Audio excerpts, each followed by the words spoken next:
Olá, bem-vindos à nossa aula de hoje. Eu sou a professora Dinancy Silva e convido você a conhecer o nosso objeto de conhecimento e o detalhamento da nossa experiência de aprendizagem de hoje. Vamos conhecer então o objeto de conhecimento. Relação entre textos. Essa aula tá demais. Detalhamento. Temática amazônica, regional, brasileira e mundial. Vamos para a nossa aula?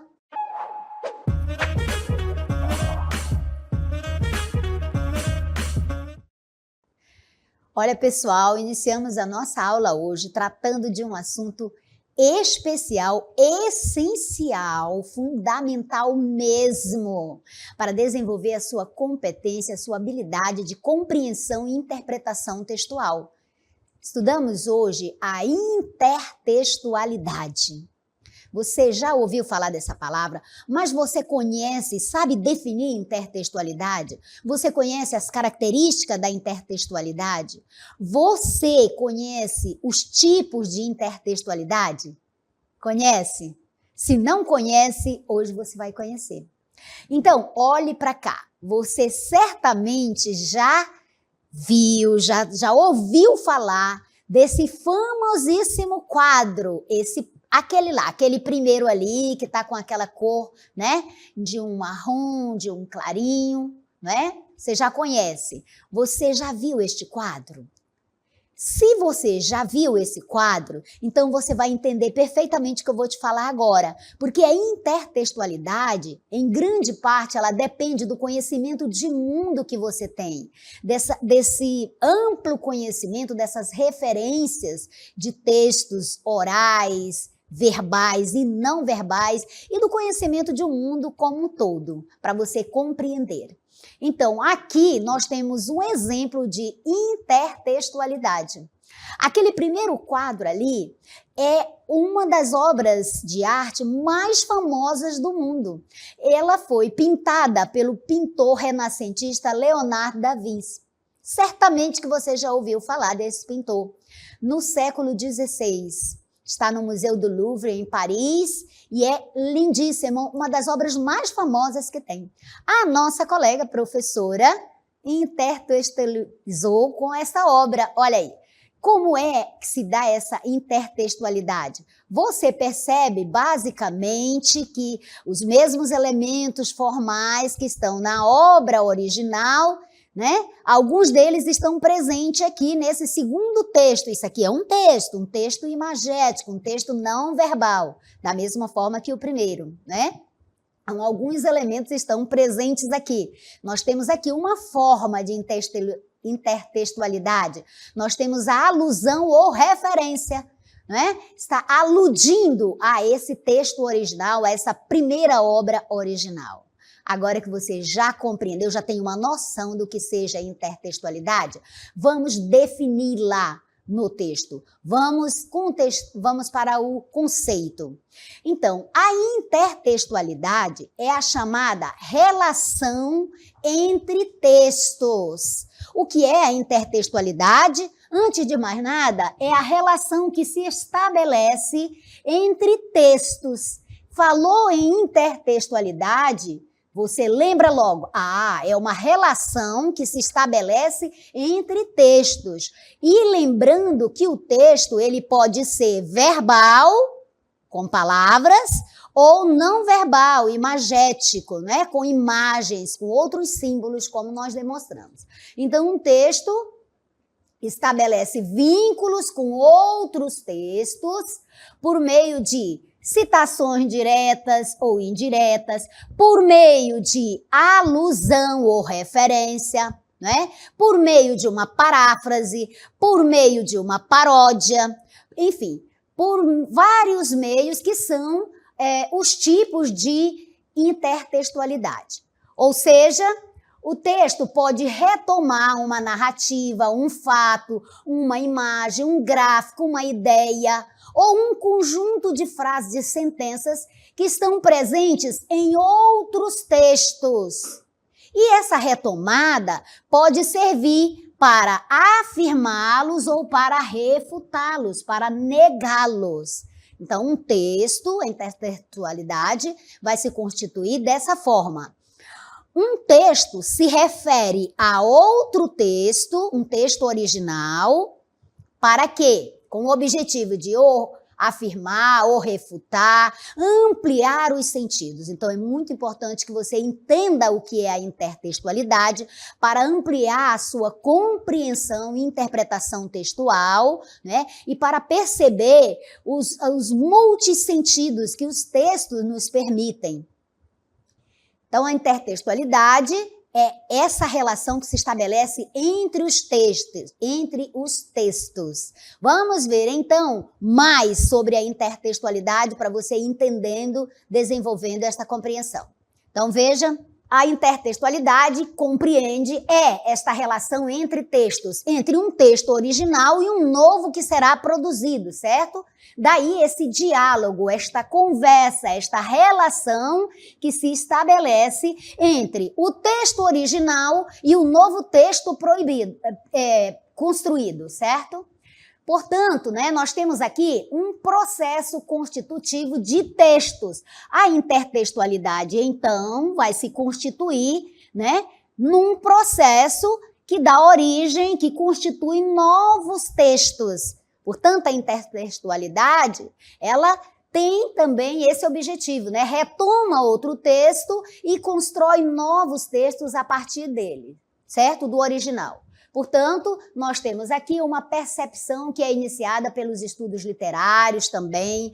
A intertextualidade, ela se dá em vários gêneros, né, textuais e também nos textos literários. A intertextualidade, né, do ponto de vista prático, assim, você só vai perceber, só vai se manifestar para você quando você, leitor, tiver a capacidade de perceber, de entender, de compreender, de ver essa referenciação, esta alusão, esta retomada, né, do texto original, certo? Então, segundo o autor Bazerman, ele diz o seguinte: os textos não surgem isoladamente, mas em relação com outros textos. Isso é muito interessante. Sabe o que significa?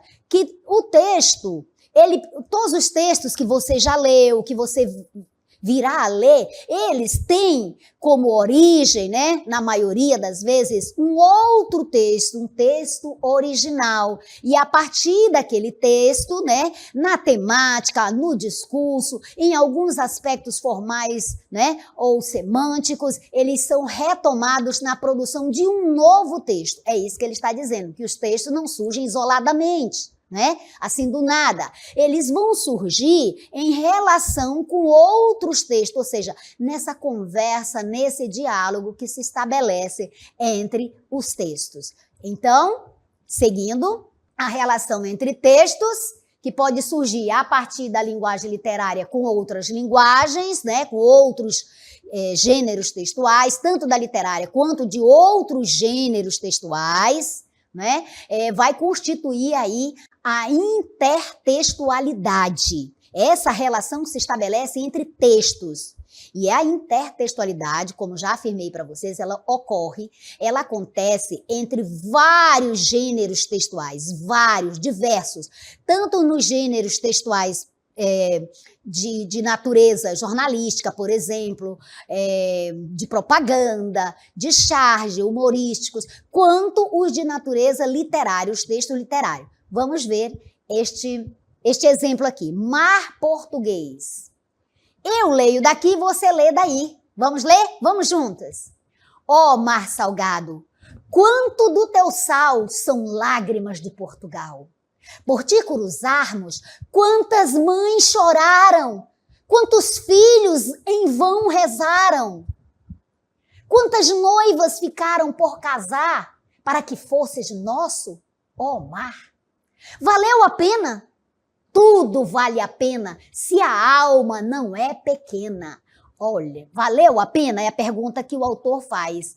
E olha a resposta, tudo vale a pena se a alma não é pequena. Eu quero que você guarde esse destaque que eu fiz aqui, porque certamente você já ouviu né? Por aí, essa expressão, tudo vale a pena se a alma não é pequena, faz parte deste texto original, deste poema.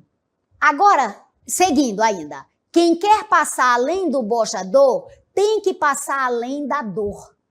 Deus ao mar o perigo e o abismo deu, mas nele é quem espelhou o céu. Lindo poema de Fernando Pessoa. Agora vamos observar com que outro texto este poema de Fernando Pessoa está estabelecendo uma relação, está intertextualizando. Vamos. Tudo vale a pena, sua alma não é pequena. Observe aqui, tudo vale a pena, sua alma não é pequena. Percebeu aqui? Sua, não é? Só que sua não é o que está lá no poema de Fernando Pessoa. Lá está, tudo vale a pena se a alma não é pequena, né? Aqui neste texto você tem uma modificação. Tem uma parte que retomou ao texto original, mas tem uma alteração aí. Vamos ler então. Crianças nas praças, praças no morro, morro de amores, rio. Rio da leveza desse povo, carregado de calor e de luta, povo bamba. Cai no samba, dança o funk, tem swing até no jeito de olhar, tem balanço no trejeito, no andar. Andar de cima tem uma música tocando, andar de trem tem gente em cima equilibrando. Andar no asfalto quente, carros vão passando. Andar de baixo tem uma moça no quintal cantarolando. Rio de baixadas com seus vales, vale a pena? Observe e intertextualizou aqui, ó. Vale a pena? Como uma interrogação que está lá no poema que nós lemos agora de Fernando Pessoa. Tua pobreza é quase um mito quando fito os teus contornos, lá do alto de algum de seus mirantes, que são tantos, então. Tudo vale a pena, sua alma não é pequena, tudo vale a pena, sua alma não é pequena. Tudo vale a pena, sua alma não é pequena, tudo vale a pena, sua alma não é pequena, né? Aqui nós temos o autor, Maurício Bressan Vieira. Então, você percebeu a relação que se estabeleceu entre o poema Mar Salgado e este poema aqui? Percebeu que um conversou com o outro, um retomou o outro? Até na estrutura, né? Até nos versos você percebeu. Embora a temática seja outra, mas você viu que retomou. Então, houve aí uma intertextualidade. Para você perceber essa intertextualidade, você tem que conhecer, né, aquele poema, para você saber que esse texto aqui do Maurício retomou o texto, o poema Mar Salgado de Fernando Pessoa, você já tem que ter lido o poema, você já tem que ter esse conhecimento de mundo. Muito bem, então, agora que você entendeu esse primeiro momento, vamos seguir ainda, vendo outros exemplos de intertextualidade, isso para você consolidar esse conhecimento. Vamos lá? Olha aqui. A intertextualidade pode se estabelecer em literatura, utilizando elementos de mesma linguagem. Como disse para você, intertextualidade pode ocorrer em diversos gêneros textuais, e inclusive na literatura, na música, né? Nas propagandas, nos anúncios, não é? Em notícias jornalísticas, especialmente na propaganda você vai notar muito isso. Então, vamos lá, meus amores, ver mais um exemplo e analisar aqui. Nós temos aqui um poema, um dos mais famosos da literatura brasileira, temos muitos. Canção do Exílio, né? Esse poema do romantismo que você vai conhecer depois. Recite comigo. Minha terra tem palmeiras onde canta o sabiá. As aves que aqui gorjeiam, não gorjeiam como lá. Nosso céu tem mais estrelas, nossas várzeas têm mais flores, nossos bosques têm mais vida, nossa vida mais amores. Em cismar, sozinho, à noite, mais prazer encontro eu lá. Minha terra tem palmeiras onde canta o sabiá. Minha terra tem primores que tais não encontro eu cá. Em cismar, sozinho, à noite, mais prazer encontro eu lá. Minha terra tem palmeiras onde canta o sabiá. Não permita, Deus, que eu morra sem que eu volte para lá, sem que desfrute os primores que não encontro por cá, sem que ainda viste as palmeiras onde canta o sabiá. Lindo poema de Gonçalves Dias. O contexto, ele está com saudade da terra, está lá em Portugal, e de lá ele canta, né, as belezas, o nacionalismo, o amor à nossa terra, dizendo que aqui tudo é melhor. Olha o nosso céu tem mais estrela, nossas várzeas têm mais flores, né? E quando ele está sozinho lá pensando, aqui ele encontra mais prazer do que lá. Agora vamos ver com que outro texto, né? Que outro texto vai fazer essa relação, né? Vai fazer essa intertextualidade, essa relação com esse texto original. Veja, esse é o texto original. E dele, a partir dele, outro autor construiu um outro texto, mas que se refere, que retoma esse aqui. Percebeu a intertextualidade? Esse diálogo, essa conversa, essa relação que se estabelece entre os textos? Eu tenho certeza que você já entendeu. E é por isso que nós vamos continuar, para você ir consolidando. Vamos lá. Olha o outro texto, leia comigo, é importante que você leia. Canção do Exílio Facilitada. Aqui já no texto você já percebeu que já retomou o texto anterior, porque lá do Gonçalves Dias é Canção do Exílio. Aí esse outro autor aqui, o José Paulo Paes, né, autor modernista, ele retoma o texto, até o título retomou, mas acrescentou. Veja que é um texto construído a partir do original, mas que amplia os sentidos. Olha aqui, gente. Lá, sabiá, papá, mamá, sofá, sinhá, cá, bah. Vocês perceberam aqui essa intertextualidade? Gente, deu para perceber? Ó, aqui você tem os versos, não é? E a rima tá basicamente a mesma coisa, mas, né, aqui você percebe a intencionalidade. Enquanto no primeiro poema você notou o saudosismo da terra, né, a exaltação das belezas da nossa terra, né, as coisas boas e a saudade do poeta da nossa natureza, da nossa pátria, né? Aqui, o que é que você percebe? Você percebe uma gozação, você percebe humor, a produção de humor, porque a intertextualidade, ela serve, ela tem como função apresentar, por exemplo, crítica, apresentar, por exemplo, um outro ponto de vista e produzir humor. Olha aqui, você não percebe que tem um humor que dá vontade até de rir deste poema? Pois é, ele promoveu a intertextualidade, né, essa relação, essa conversa entre os textos, né, com um dos tipos de intertextualidade, certo? Vamos lá, essa referência, essa alusão que ele fez. Agora vamos ver um exemplo de intertextualidade no texto publicitário. Todos os dias você é bombardeado com textos publicitários, com propaganda. Então vamos observar aqui. Eu tenho certeza que quando você assistir a um novo anúncio publicitário, a uma nova propaganda, você vai lembrar, será que tem uma intertextualidade aqui? Com que texto essa propaganda está conversando, está dialogando, está realizando a intertextualidade? Faça esse exercício, que nunca mais você vai esquecer em que consiste a intertextualidade, certo? Porque tem que praticar os conhecimentos, tá, gente? Isso aqui é teoria, mas na prática você vai exercitar. Então, a intertextualidade no texto publicitário. Olha o texto original. Tropa de Elite, que foi o filme, muito famoso, né? Certeza alguns de vocês assistiram. Agora, vai intertextualizar com Horta de Elite. Começando aqui, ó. Tropa de Elite. E aqui, Horta de Elite. Olha, pegou esse finalzinho, Horta de Elite, né? Pegou esse pouquinho, então já intertextualizou. Um texto original era o filme, né? E agora eu tenho uma propaganda com produtos orgânicos, Horta de Elite, certo? Conversando, dialogando com o filme Tropa de Elite. Então, aqui houve esse diálogo, essa conversa entre os dois textos. Um texto, o filme, e o outro texto, esta propaganda, este anúncio publicitário.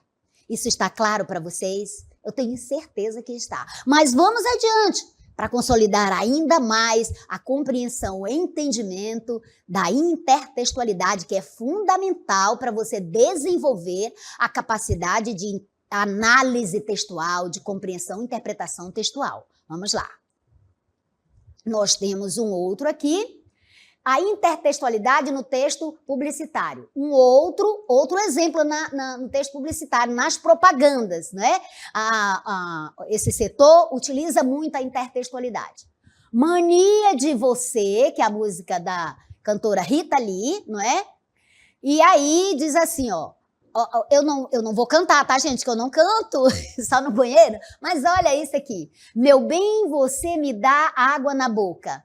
Vestindo fantasias, tirando a roupa. Molhada de suor. De tanto a gente se beijar, de tanto imaginar loucuras. Essa é a música, certo? Esse é o texto original, é a música. Agora, vamos observar a forma, a maneira como o texto publicitário, a propaganda, se apropriou, retomou esta música, esse texto original, não é? E a partir desta música construiu um novo texto, certo? Um texto publicitário. Vamos lá. Meu bem, você me dá água na boca. Observe, retomou, meu bem, você me dá água na boca. Esse é um verso lá do poema, da música, certo? E aí mostrou o produto, doces da vovó, há um século tornando sua vida mais doce, né? Então, o texto publicitário, a propaganda, retomou a música, fez uma referência, uma alusão, né? Literalmente à música. Meu bem, você me dá água na boca. E induzindo, levando a pessoa a desejar esse bolo. Meu bem, aqui é o meu bolo, você me dá água na boca. Vamos ver um outro exemplo muito famoso de um dos poetas que eu mais amo na literatura brasileira e de um dos seus poemas mais conhecidos. Vamos lá. Diz assim: no meio do caminho tinha uma pedra. Tinha uma pedra no meio do caminho. Tinha uma pedra no meio do caminho, tinha uma pedra. Muito bem, do Carlos Drummond de Andrade, né? Antologia poética. Então, o que é que você percebe? Aqui eu tenho o texto original, eu tenho o poema no meio do caminho, né? Muito famoso. No meio do caminho tinha uma pedra no meio do caminho, tinha uma pedra no meio do caminho, tinha uma pedra. E aí você fica pensando, nossa, que poema é esse? No meio do caminho tinha uma pedra no meio do caminho. Pois é, que pedra é essa? Aqui o poeta está se referindo, que pedra é essa, né? Esse poema é filosófico, ele faz você refletir sobre a sua vida, a sua jornada, a sua existência, né? Quais são as pedras que você tem aí no meio do seu caminho, né? Quais são os problemas que estão travando, né? Qual é o problema, aquela pedra que está entravando a sua jornada? Tem alguma impedindo o seu estudo? Se tiver, retire e prossiga estudando para você construir, né, o seu futuro brilhante. Então, agora vamos verificar um outro texto com o qual este poema fez essa relação, estabeleceu essa relação, essa intertextualidade. Vamos ver? Olha, então, eu tenho aí um primeiro quadrinho, eu tenho 2 quadrinhos. Veja, uma pedra no meio do caminho, o garotinho está andando e observa, né, a presença de uma pedra. E aqui ele continua, no segundo caminho ele continua andando, né? Temos ainda mais 2, e aí a pedra está bem maior. Observe que a pedra estava pequena no primeiro momento, observe aqui, bem pequena. E ele foi, né, foi andando, a pedra parece que cresceu, a pedra se tornou enorme. O que é que ele faz no segundo momento? Você percebe pela leitura, isso aqui é um texto imagético, um texto não verbal, né? Ele ultrapassa a pedra, parece até que chuta a pedra, né? Parece que tem um movimento aqui em que a pedra está atrás dele. Seguindo, nós vamos observar 2 outros quadrinhos em que o garoto continua andando pela estrada E o que é que você observa? Que atravessa na frente dele um animal. E ele diz, de novo. Olha, o de novo retomou aquela pedra, que ele tinha uma pedra no meio do caminho dele, ele chutou a pedra, mas ele continua andando e tem um animal passando ele de novo. E aí ele pergunta, depois que o animal passa, qual é a pedra no seu caminho? Olha aí, essa interrogação é filosófica. Gente, ficou claro, então, que a intertextualidade, ela se constitui nessa relação, nesse diálogo, nessa conversa entre um texto e outro texto, no qual esse segundo texto é produzido a partir do texto original, e esse segundo texto ele se refere ao texto original, como você observou aqui no nosso desenho, se refere ao texto original, e se refere de que forma? Se refere de forma explícita ou implícita, não é? De maneira, assim, bem sutil ou de maneira clara mesmo, explicitamente. Né? Aqui foi de uma maneira implícita, para você saber que isso aqui se referia ao poema do Carlos Drummond de Andrade, Uma Pedra no Meio do Caminho, você teria que ter esse conhecimento anterior, você já teria que ter lido aquele texto, certo? É quando você percebe a intertextualidade, a sua compreensão, a sua ampliação de sentido, de interpretação e compreensão dos textos passa exatamente pelo seu conhecimento em intertextualidade. Então, e lendo e ampliando as suas leituras, você vai aprendendo a ler criticamente os textos e a compreendê-los. Muito bem. Seguindo, vamos observar uma outra intertextualidade, como disse a vocês, ela ocorre em diversos gêneros textuais. Aqui nós temos o gênero textual receita, você já sabe, né? A receita é um gênero textual instrutivo ou injuntivo que ensina, orienta como realizar determinada tarefa, no caso aqui, a produção de uma mousse de amor, né? Então vamos lá. Olha aqui, mousse de amor. Então, quais são os ingredientes que nós temos aqui? Ingredientes: 2 xícaras de chá de amor. Eu já ia pedir que eram uns 2 litros. 5 colheres de sopa de arrependimento, pediria bem mais. 2 colheres de sopa de paixão aqui pediria tudo, sabe? Assim, uma tonelada. E 1 colher de sopa de esperança. Muito bem. Ah, 1 colher de sopa de esperança. Eu queria, assim, muito, sabe? Litros e litros de esperança para esse mousse de amor. Agora, modo de fazer. Vamos prestar atenção. Modo de fazer. Bata tudo e acrescente hesitação. Mas se tiver traição, acrescente o perdão. Veja aqui que essa receita, né? É uma receita, a forma é de uma receita. Por quê? Porque eu tenho aí a estrutura de uma receita, do gênero textual receita. Eu tenho os ingredientes e depois eu tenho o modo de fazer. A receita é dividida em 2 partes. Então, eu tenho a forma da receita. Esse novo texto aqui que foi produzido, essa mousse de amor, foi produzido a partir de uma receita original, com a forma de uma receita de comida. Certo? Percebeu a intertextualidade? Como eu disse para vocês, ela se materializa em diversos gêneros textuais e também na literatura, na poesia, no cinema, na propaganda. Vamos lá, então, para outro exemplo, intertextualidade nas receitas médicas, né? E vemos receita de comida, agora vamos ver a receita médica. Olha aí, receita de amor, remédios, amor, perdão, traição, esperança, engano. Nossa! Agora, a maneira, né, o modo de você utilizar, de empregar esse medicamento aí, esses remédios. Vamos lá ver? Uso interno, tome 1 ml de amor, 1 ml de perdão, meio litro de traição, meio litro de traição, 2 cápsulas de esperança e meio litro de engano. Se você não obtiver a cura, é porque ainda não encontrou a pessoa certa. Olha aí, da Caroline Sicot. Muito bem. Então, meus amores, você percebeu aqui que um outro exemplo de intertextualidade na receita, agora numa receita médica, porque nós temos as 2 partes. Temos o remédio receitado, né, ali, as quantidades, e na outra parte, o uso, a forma de como utilizar esse medicamento. Perceber a relação que se estabelece? Então, intertextualidade, relação que se estabelece entre textos. Essa relação se dá da seguinte forma.